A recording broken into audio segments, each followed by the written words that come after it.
Auction time. This is the 9L series auction. 9L01. Okay, first of all, you're going to hear a buzzing in the background. That's the AC unit. I'm filming outside in Texas. Okay, so sorry about that. You might also hear the wind. It's also very breezy. You'll hear some birds and whatnot. Anyways, this is a blade I made during the braiding nap-in. I've got several blades today that I made during the nap-in. Okay, this is a raw Texas chert.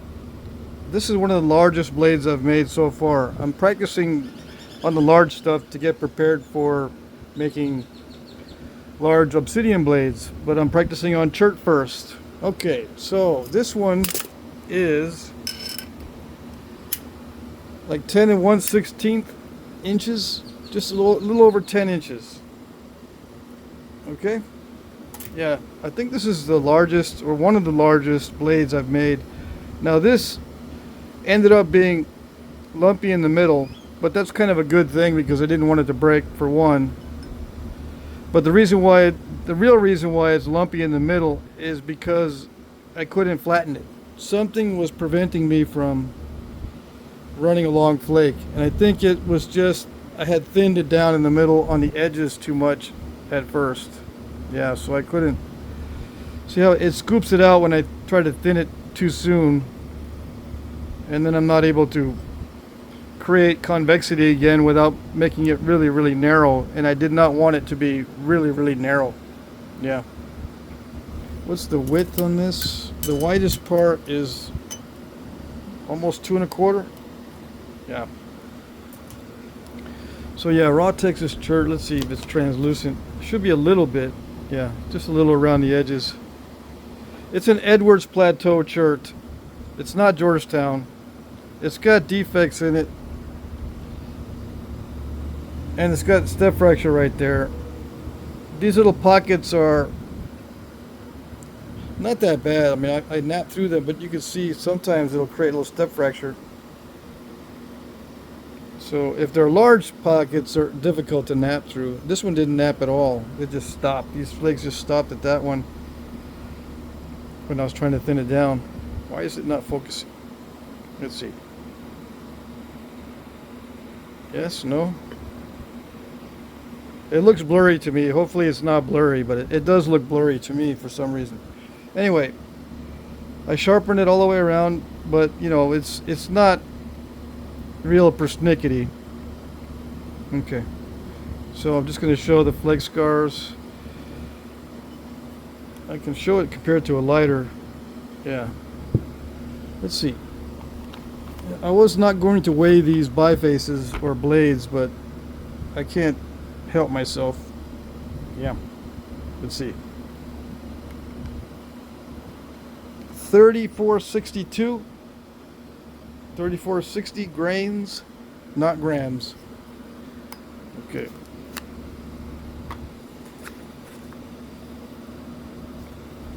(9L02). This is a Georgetown flint blade that I made during the braiding nap-in just this past weekend. Okay, so this one was much higher grade material than the one previous. This is tough. This is the first one on the list. This is tough raw Edwards Plateau chert from somewhere on the Edwards Plateau. I don't know, somewhere maybe around Kerrville or something. I don't know. Kerrville, Texas. This one is true Georgetown, high grade. Some of the highest grade Georgetown I've ever napped, and I was very picky when I picked these out. I bought them at the nap-in. I bought the nodule that this came from and whittled it down to a blade. Okay,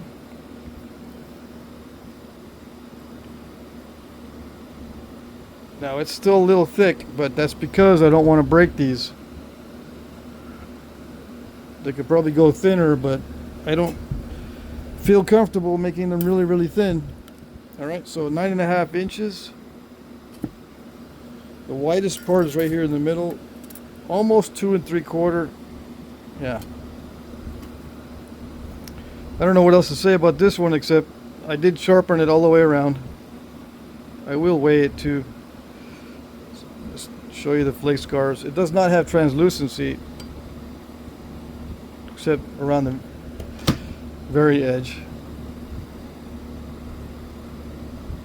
Okay, it looks blurry to me. Hopefully you can see clearly.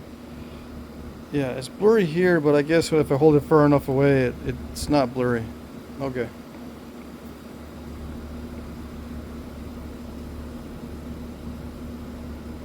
We'll just make do with what we have as far as the camera. This is just the phone, that's it.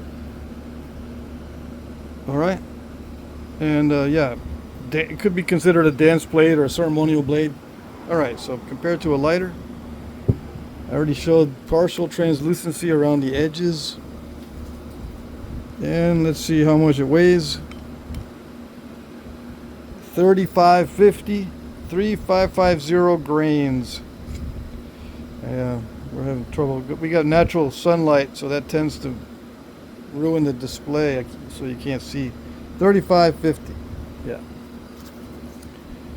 Grains, not grams. 9L03. This is another Georgetown blade, but it's darker Georgetown. So the one previous was, I'm going to call this light gray Georgetown. And this one is dark gray Georgetown. And they do nap differently, but they are still Georgetown.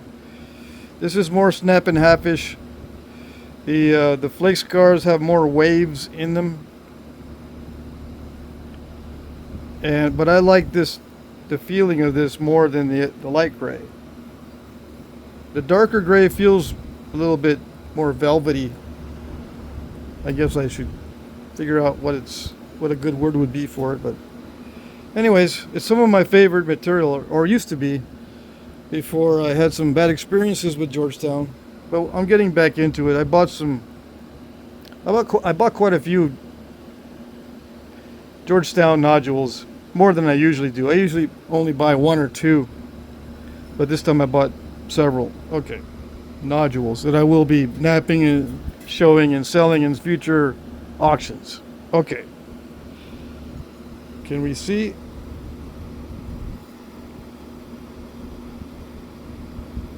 And hopefully, let's see. Yeah, I think it's not blurry if I hold it further away. All right, so, and this is again substantial.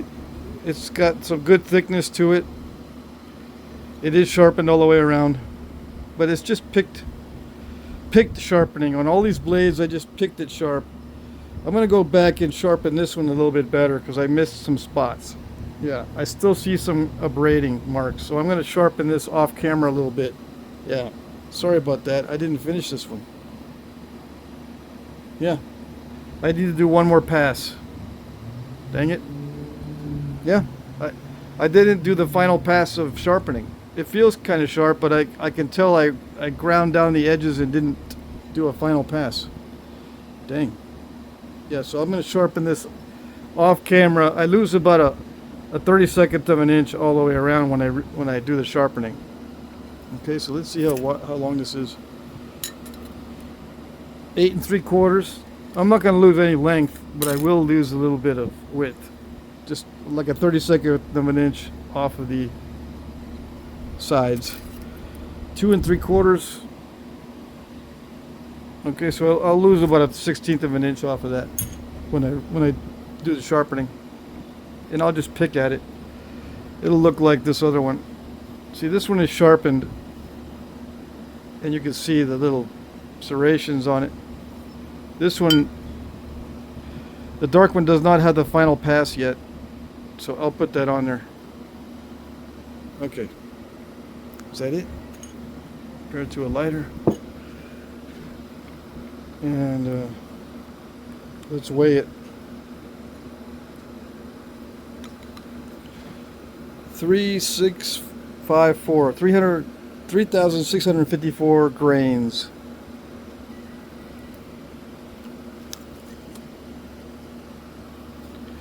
(9L04). Another, let's see, Texas chert blade. This time it's kind of root beerish. I think this is root beer chert. Let's see. Yeah. and it has that inclusion right there. This is not a concrete patch, it's just a weird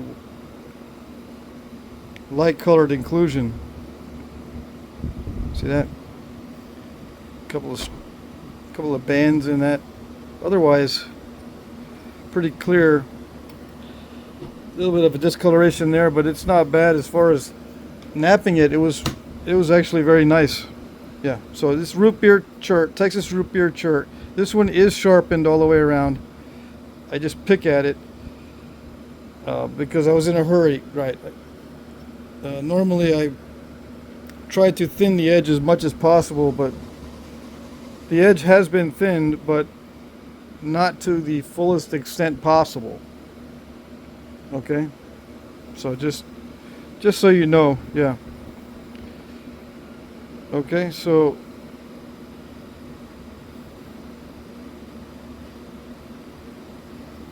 I just want to show the flake scars a little bit. It's just, it's a leaf-shaped blade. 7 3/4 inches long by 2 3/4. Okay. And I did mention that I did sharpen it. Okay. Oh yeah, let's see. Compared to a lighter. And we'll weigh it.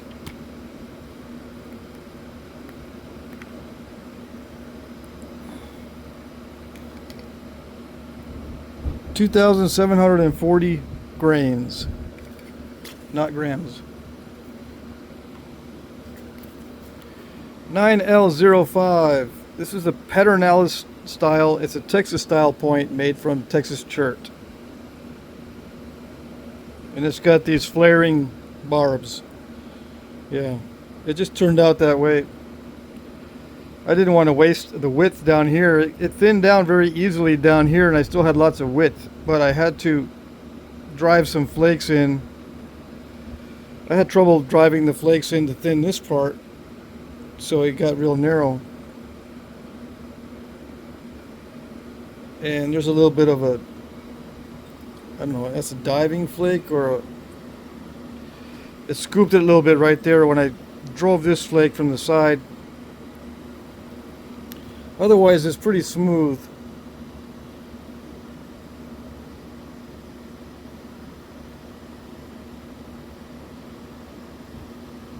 The tip has a little bit of a twist to it, just very slightly. I favored this side and I flipped it over and favored that side when I was sharpening it. And it's just picked, sharpened, and it's, I could go much finer, no, maybe not much finer, but I can go finer as far as the picking goes. But, I was pressed for time, so I just quickly picked the edge, but it is sharp. Okay, it's a little bit jaggedy. What else can I say? Compared to a lighter, oh yeah, translucency. Very translucent. Is it a root beer chert? No, this is not root beer. This is just some type of Edwards Plateau chert, similar to the first item, because it has those little white spots. If it's got a lot of those white spots in it, sometimes people call it chicken poop chert or something. I don't know. That's just what I heard during the nap-in. Anyways, it's an Edwards Plateau chert from Texas, raw. So there's a difference in the feel of the edges when they're raw. They're a lot more prickly, or I don't know. They just feel sharper when it's a raw stone. Okay. It is 4 3/8 inches by, well, across the barbs is 2 1/8. Across the blade it's 1 3/4, or no, 1 5/8. So across the barbs is 2 1/8, and across the blade 1 5/8 inches. And it's within range of the real ones as far as size goes. Come on.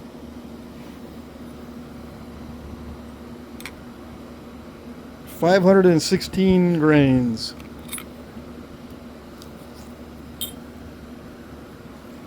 9L07. This one is also Texas chert, same type and from the same nodule as the previous. Okay. This one has a lot more white spots in it though, whatever those are called.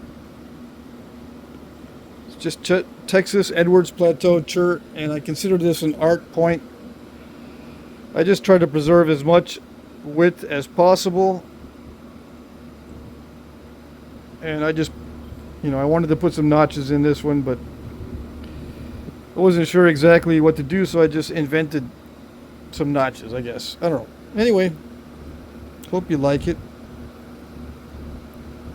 It's not perfectly symmetrical because of what I started with. Yeah, I didn't want to mess with it too much to make it perfectly symmetrical, time-wise. Yeah. So again, this is just picked, sharpened. It's pretty sharp.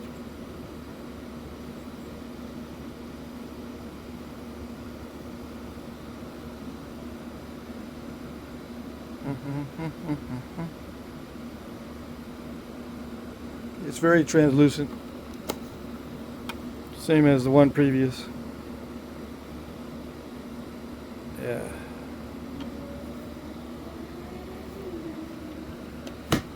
Okay, compared to a lighter, I would consider this a knife because the neck is very wide, but it could also be a little dart point. Yeah, but it looks more like a knife blade to me.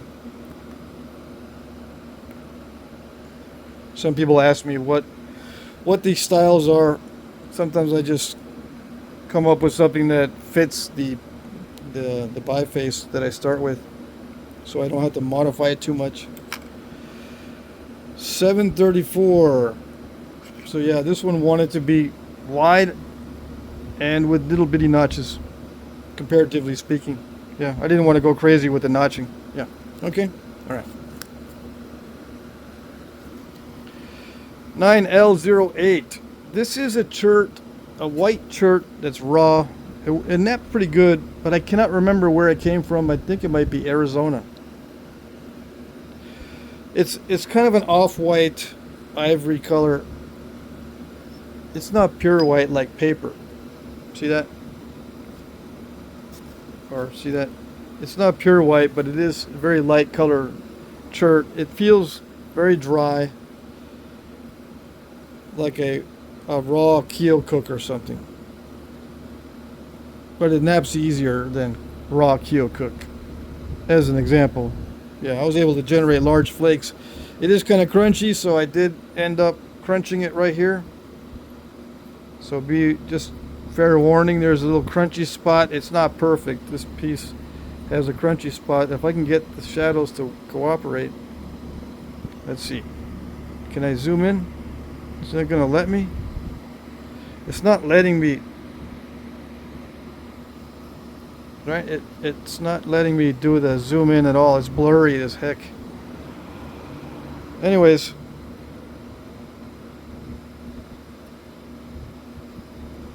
Yeah. Interesting chert.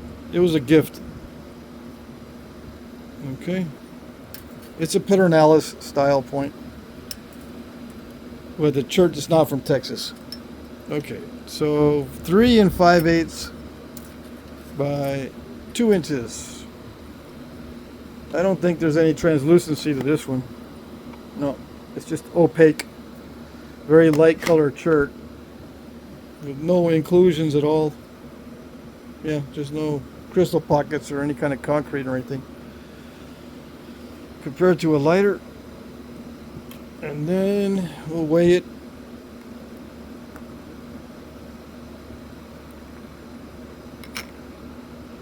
.442 grains, and back in the day I think these were knives.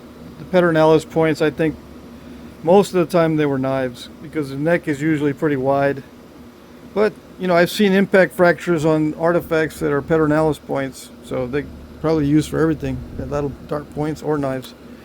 Okay, alright, let's see, we always have one of these. Broke some bifaces. Hold on here. 9L09 Broke some bifaces, and there's also a bonus point in here. Okay, all right, so I broke this on video. It started out much larger than this. This is a very tough raw Texas chert. Okay, the only part that was easy to nap was down here near the cortex. Everywhere else I had to hit it really, really hard, and that's what happens when you hit it really, really hard, even though that's the thickest part of the whole piece. Right, that was the thickest area. It still broke. Well, actually that scooped out, so it was not the thickest part. I thought it was the thickest part, but anyway, it still snapped in a part that was substantially thicker than everywhere else. Yeah, you know, along the tip. Anyways, yeah, wherever it's weak, I probably should have thinned this down more here because it snapped right where it's weakest in the cross section, I guess. All right, so it's very dense, very hard, raw Texas chert, Edwards Plateau chert. Okay, this one here is a biface made by Jim Main with some of his material from Missouri. Okay, I forget what he calls this. Yeah, it's got some translucency to it. It's nice material. I don't know if it's been heat treated. We'll probably see some comment in the comment section as to what it is, because I'm sorry, Jim, I forget what it's called. Anyway, he handed it to me as a gift, and I said, let's put it in the auction, or he mentioned putting it in the auction. So I said, yeah, let's do it. So this is all Jim's work. Yeah. Okay. This is one of my pieces. I got some obsidian at the nap-in as a gift, and I was just napping it down, and it thinned pretty easily. This one is highly transparent, right? Let's see. Yeah. There's no banding or inclusions in it. It's just highly transparent. It's got that greenish tint to it, right?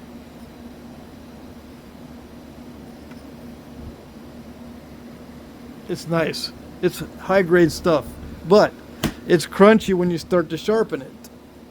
That's the only drawback. But at least it's thinned down enough that you could do whatever you want with it. Put notches in it, sharpen it, whatever.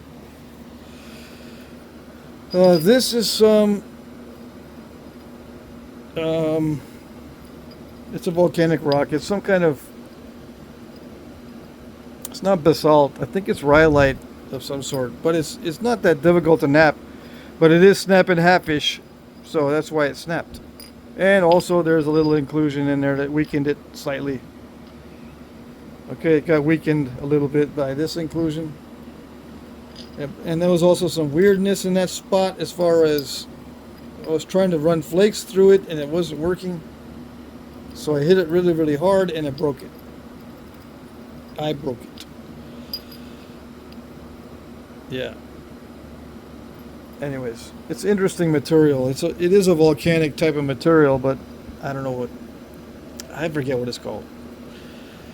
Okay, is that it? No, I found this while I was cleaning up after the nap-in, but it wasn't quite this refined. I just I sharpened it and I deepened the notches. So this is just a bonus point I found as I was cleaning up after the nap-in. Yeah, after everyone left, I was cleaning up all the flakes that were left over. There, you know, there's a few flakes left over from the nap-in that in certain areas where people missed them when they were picking up their flakes, and I found this. And I just, like I said, I sharpened and thinned it further than it was before. And I'm going to include it. What material is this? I don't know. It looks like a heat-treated red jasper of some sort. I have no idea where it came from as far as what state. Okay, so compared to a lighter, and then I'll measure all these. Let's see, 1.5 inches. All right, so I'll put the lighter in the middle here. Okay, 1.5 inches long. this is 5.5 inches, 5 3/8 inches. This one would have been 7 5/8. Yeah. And this one would have been 10 inches. Okay. Let's see, what else can I do? Did I show the translucency? There's none on this one, right? Yeah. It's just a red jasper. I showed this one. It's got some translucency to it. And I showed this, yeah. It almost looks like a bottle glass, but it is obsidian, so you gotta trust me on that one. Okay.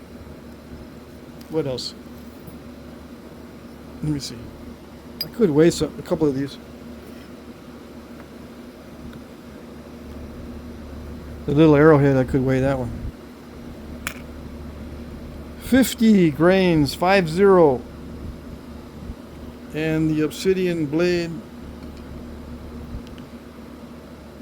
1058 grains. Yeah, this is what I call a refined biface, but it has not been sharpened. It's just been thinned all the way down as far as I could go. And then I symmetrized it. So I call this a refined biface. Okay? All right. We're not done yet. We're going to have something else after this. Broke some bifaces. You got a treat this time. All right, first on the list, one of the nappers at the nap-in wanted me to see how much this would sell for. Asher Weems made this one. It's a Gunther made of obsidian. Black butter obsidian.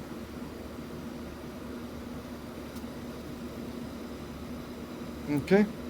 So, you just wanted to see how much this would go for in the auction. Okay? Alright, so let's see. How long is it? 1 3/8 by 3/4. And it's, I guess this is the proper size for the actual Gunther types. Yeah, they're arrow points. The Gunthers are arrow points. 18 grains. 18. 1/8. And I don't know if it's translucent. Probably not. It looks like black butter obsidian. Yeah. Maybe a little bit around the edges. Compared to a lighter. Okay. Alright. 9L10. Another point donated by a napper at the nap-in, Jesse Parra. This is also obsidian. It's probably not the same type of obsidian as Asher's point, the one previous. It's kind of a dark gray instead of a black. Okay, it's kind of an art point. Let's see if I can give you a better look at the overall shape.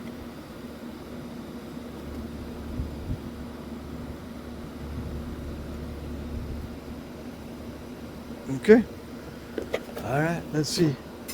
This one is almost 2 3/4 by 2 1/4. Let's see, I'm curious to see how translucent this might be. No, it's not. So it's kind of like a dacite.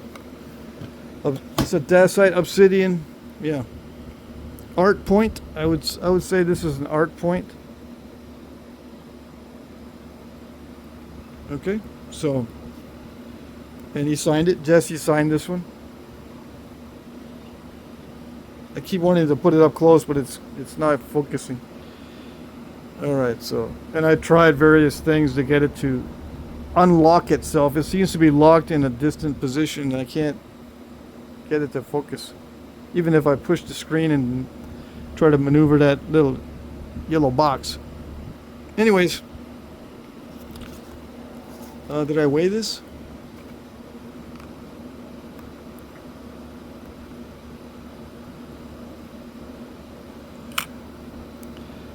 $240 grains. Okay. And last but not least, 9L11 is a point made by Sal Patternalis from Blades and Points by SGP. Another donation from Nappers at the Nap-In. So yeah, Sal made this during the Nap-In out of some mahogany obsidian with a heavy dose of black obsidian mixed in. It's not translucent, right? It's like a mahogany obsidian with a lot of black in it. So maybe it's kind of buttery, so I don't know what to call it. Yeah. It's buttery black and red. Yep. And he got that thin down a lot. Okay. 4.5 inches, but on the widest part, 2 1/16. The tang here is 1 1/8. So yeah, it's a knife blade, modern knife blade. Okay. So yeah, got a signature and everything. Compared to a lighter. And did I check the translucency? I don't remember. Yeah, it's not translucent. Let's weigh it. Even though it's a modern knife blade, I'm still gonna weigh it. Yeah. Ooh, almost 500 grains. It's 498. Yeah, 498 grains. Why doesn't it show? You can't see it. Can you? Oh yeah, 498 grains. All right. So yeah, that's it for today's auction. We have 11 items. If you have not participated in an auction before, there is a set of rules in the description below. I will pre-populate the comment section with the item numbers in separate comments, and you just bid under the appropriate comment that has the item that you want. Okay, so your bid is your reply or your comment under the appropriate comments that I put in that have the item number. Okay, so, and if that's confusing, you can look at my previous auctions and you can see how they work that way also. All right, so I hope you guys had a good weekend. We had fun at the Nap-In. We had a record turnout, and I got to meet a lot of people and put faces to their names on YouTube since I hadn't seen them face to face. I've seen them on video and stuff, but it was good to see everybody face to face. Yeah, it was fun. Okay, I think that's it, and good luck.